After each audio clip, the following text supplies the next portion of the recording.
and welcome for the second video of my hyperinflation series. And this hyperinflation I deal with today, it's also a really big one. As I told you, I want to cover all the big hyperinflations, and as you probably recognize already, this one will be about Yugoslavia, the Yugoslavian hyperinflation in the early 90s. And I wanted to make it chronologically. So last week you saw the German hyperinflation, the first one I wanted to start with, and the next one after it, the nominally highest hyperinflation in history, the Hungarian one, I leave out now. So this is the third one in the row, and I will cover it after that, I think, because at some point I will also go to Hungary and it's nice if you can film it there or something like that. So yeah, I think this one will also be a long one because it's such a big topic, it's such a big hyperinflation. There's a lot to tell about the banknotes, because it was a really big thing. Nominally, the Yugoslavian hyperinflation was the second highest in history, and I thought it was also the longest in history. But okay, nominally there was a longer one in the Soviet Union in the 20s, when it lasted more than 2 years. The period of precise hyperinflation measured after this commonly accepted criteria of around 50% inflation per month. And so the episode of the Yugoslavian hyperinflation, the nominal hyperinflation was from I think in late during 1991 until January 1994. It was an episode of 24 months hyperinflation. And Yugoslavia before had already a history of extremely high inflation. From the 70s till the 90s already, there was a high two-digit annual inflation of around 70% on average per year, which is massive. And at the time, there was a lot of hyperinflation, or really high inflation rates in a lot of developing countries all over the world. And okay, let's start with this series, And of course, I did not bring all. I just brought some of all the notes with me. I have a lot more of the. Actually, the Yugoslavian notes make up the biggest part of my collection of a single country. I have a shoe cartoon full of the Yugoslavian notes back home. So, but here I don't have complete sets, and you won't see every series, every note of the series. So those are the notes from the which started looking like that in the 60s, around the 60s. Those two denominations weren't there in the 60s, but there was already a currency reform, 100 old dinar for one new one, and those notes are from the late also from during the 80s, I think, and there's 1978 on it and 1981. Yes, and back then the 1000 dinar note was the highest denomination. The design was pretty simple, and things started to change in general after, the death of Tito. And this 5,000 dinar note is from 1985, and it was the first note to depict Tito, and that was 5 years after his death. And at this time, the 5,001 was the highest denomination then, and Yugoslavia was already crumbling mid 80s. There was a lot of problems, also which became visible, which were also inherited by Tito. Of course, he had this socialist economy. Luckily, it was not so bad,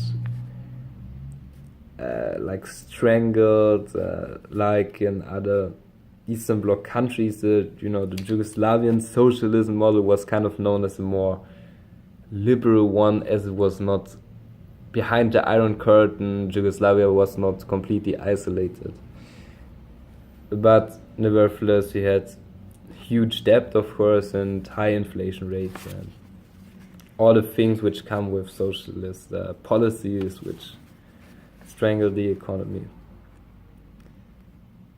Then here you have a 20,000 note. Those notes, okay, this one, 1987. You see, we move towards the 90s, and the denominations just increase. And you see, at this time, you already have those anonymous figures. Those are, yes, fantasy people. Those people did not exist there. Also to avoid, any controversy. This is Dubrovnik, I think. Yeah, and back then you had, Yugoslavia was still Yugoslavia, and this one was in 1988, 3 years before the breakup, and the wars. No, the breakup was even earlier. And yes, here the 100,000 note.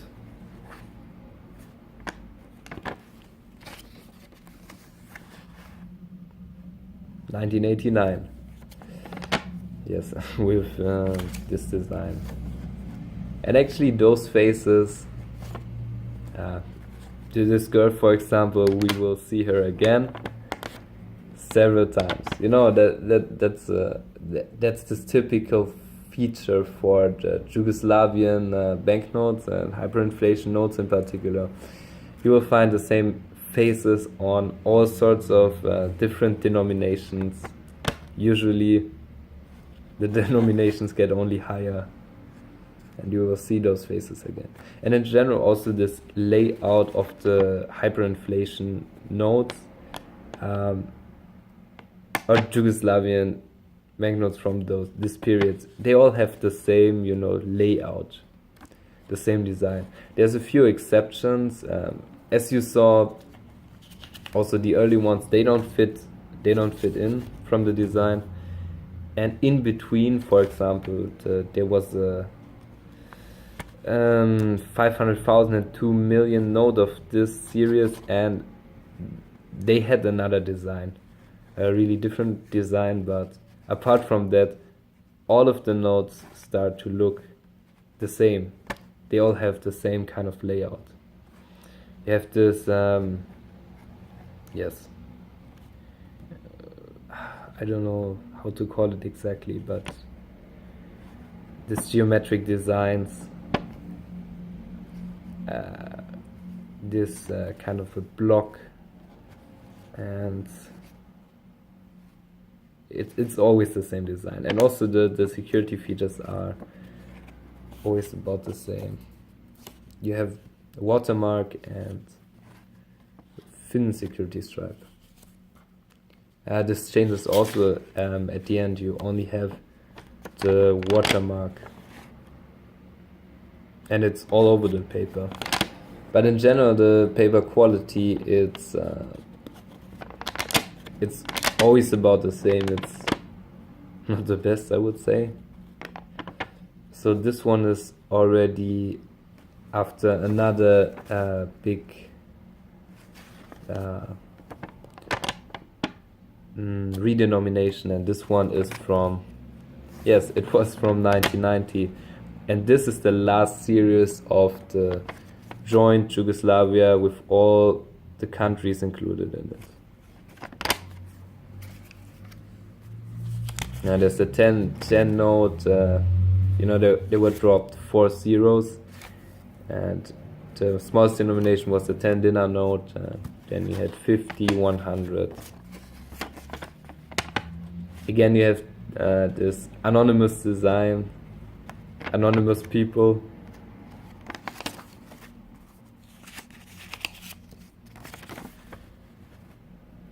And this 500 series.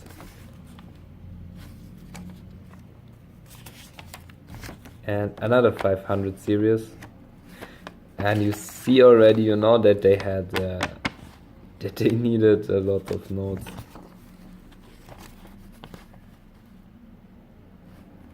And you see, this one, it still has the exact date, and here you only have the date of the year. And you have 2 versions of the Tesla note.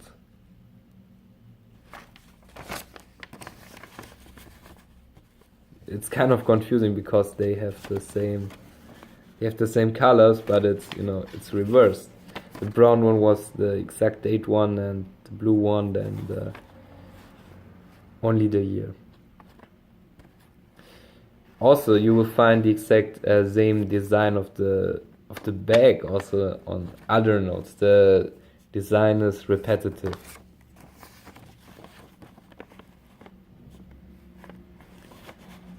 Yeah, and here you have Nikola Tesla, of course.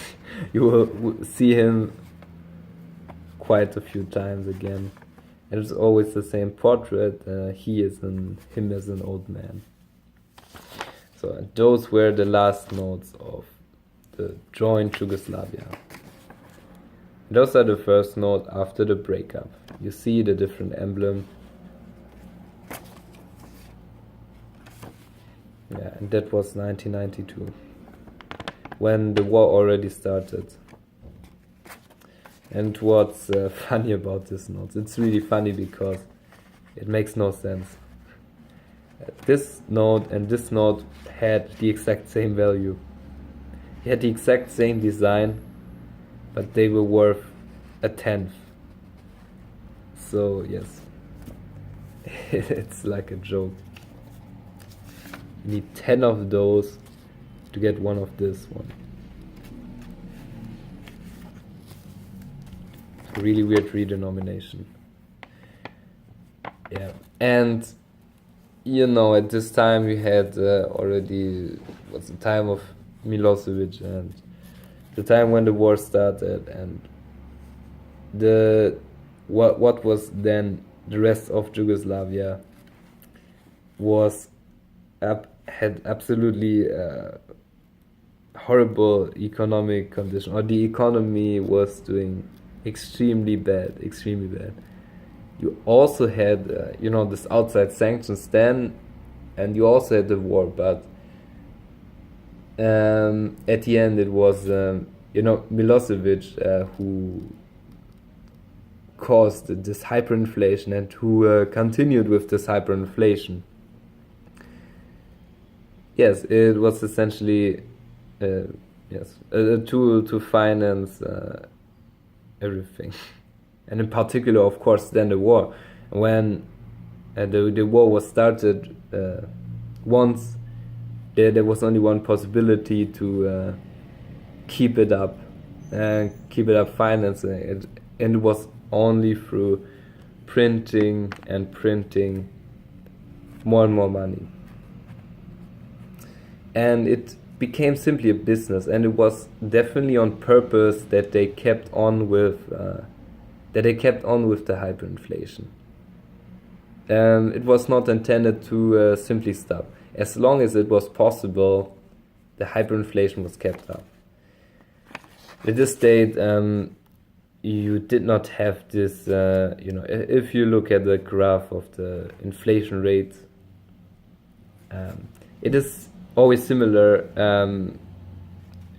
in most of the hyperinflations, or in particular for the big ones. In Germany, when it came to an end, before the immediately before the currency reform, the effective currency reform, you have this completely uncontrolled collapse of the currency. This completely crazy state where the prices double several times a day, and then you have a monthly inflation rate of, or the devaluation is 99.99%. And in this state, until this point is reached, then you have reached the peak and the end. And you can't continue with the hyperinflation anymore. But also the capacities of printing paper were also running out. It's the exact same design as you see. Tesla.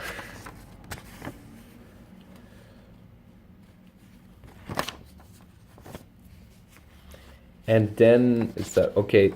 This denomination was also from the previous series. That was Heid's denomination from the previous series.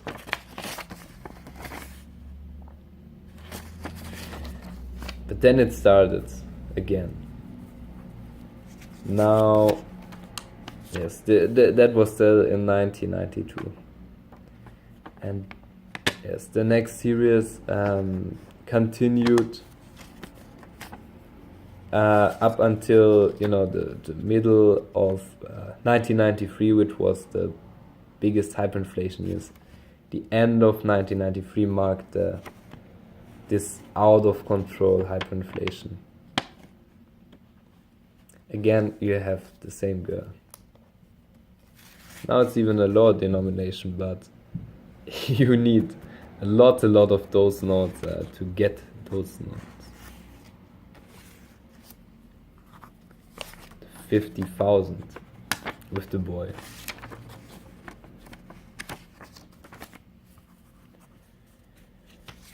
100,000 with the peasant. And there was a 1 million note of this series, also with the same face. And you already saw this face another time on the 100 note. Now we are already in 1993. 500,000, the boy. Another back design. Then there's a 1 million note with the boy, which is quite rare. I have it one time. 5 million Tesla. Slightly different design. 10 million. Yuan rich. And those notes, actually you see a difference, or you feel the difference, Those ones are printed with this offset print. I don't know, I'm not sure if it's called offset print. But from now on, you don't have the offset printing anymore, like for example for the lower denominations here. This is also no offset print, which means it's like you would print it on your own printer. 50 million. The exact same layout. It's even the exact same size. So you can be sure that, yes. But this is exactly, how it functions. You have the same basic design and you just copy it. That's exactly what they did also in Zimbabwe and just Venezuela recently. 100 million, the boy.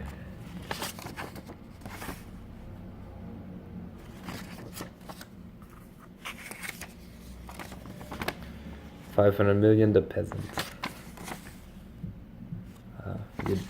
Okay, at this point, still have the same anonymous personalities, but something different happens with the next currency reform in later 1993, because yes, oops, those are not part of Yugoslavia anymore. Okay, the highest denomination here was the 10 billion note with Tesla, and they cut off 6 zeros. So this one would have been 5 billion of the old ones. Again, Tesla.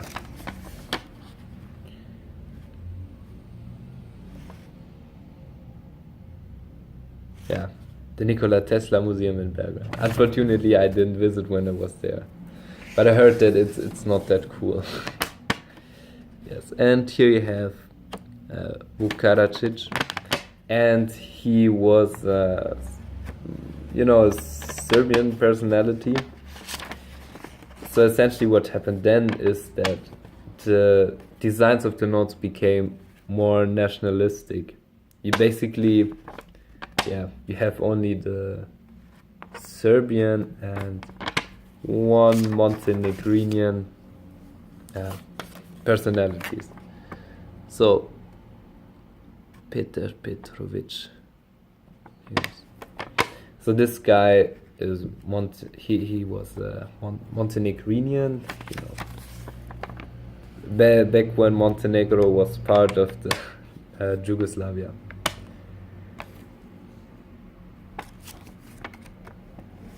You have different designs then, and this series didn't last long. This one lasted only for a few months, and this is a series where you have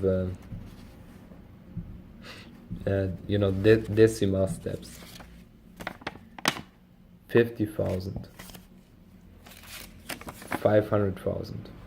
Also a Serbian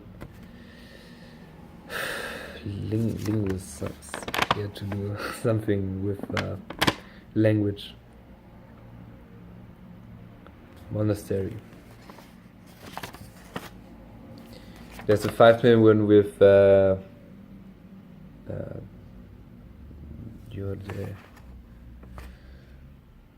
Karađorđe, a Serbian national hero, and also this guy, Mihail Pupin.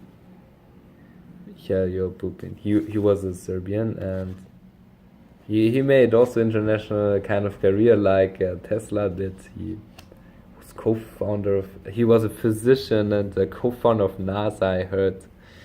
But he also worked in a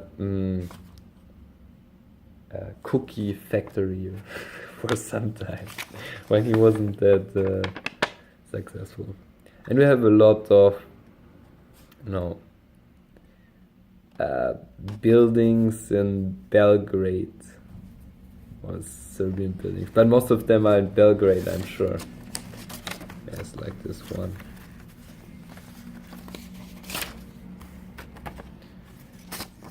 Yes, 50 million.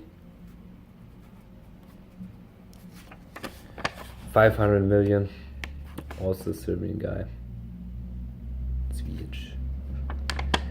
And what's interesting is when you look at the serial numbers, actually they did not even print so many of them, because most of them remain AA or AB, sometimes AC or something like that. But so they only printed like 10, 20, 30, 40 million of them. Yes, because it was because they were printed in such a short time frame. But this was also not sufficient. If you calculate how many notes do you have per capita, And when you then see what they were worth, you realize that you had a shortage of money, definitely. And at this time you had a complete breakdown of the economy and all the devastating effects which hyperinflation has on everyone who has to deal and live with it. It's only about surviving, basically. When you have only when you have to pay the real prices, so the black market prices, with a salary which cannot keep up with the hyperinflation, you are not able to buy food anymore, sufficient food. So you're dependent on the government. For example, in Yugoslavia, you had those state-run stores where you could buy irrationally, from time to time distributed, low-quality, price-controlled food, and you were dependent on it.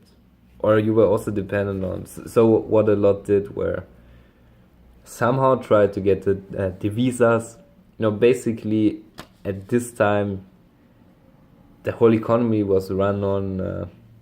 was about, getting the visas. In particular, the Deutsche Mark, the D-Mark. And of course, everyone tried to keep or to cover their basic needs, and then exchange all of the dinners they had immediately into the Deutsche Mark. Sometimes, of course, you could only get coins for all you had. So when you succeed, it was a whole business, and the whole country ran on also this black market exchanging, and it was even a source of income for the government somehow, and a way to get the visas. And that's why it also was kept up for as long as possible. And this one is the highest denomination. In between there's a 5 and 50 billion. And yes, this was the highest denomination. They only printed, yes, not so many of them. 500 billion. This is definitely not the highest one. The National Library in Serbia, Serbia, not Yugoslavia. And then he had the last currency reform, and they dropped 9 zeros this time. And you had again, okay, those are the same designs, and you have Karadzior Petrovic, Serbian national heroes. Yes, and this one was the last of the hyperinflation series, and this was already in 1994. So November, December, January 1993 and then 4, they were the months with the completely out of control hyperinflation, with 99.99% devaluation per month. The complete chaos. And yes, those notes which came out there, they were completely useless already, and yes, they were absolutely useless. And you even started with 10, there was even a 10 dinar note.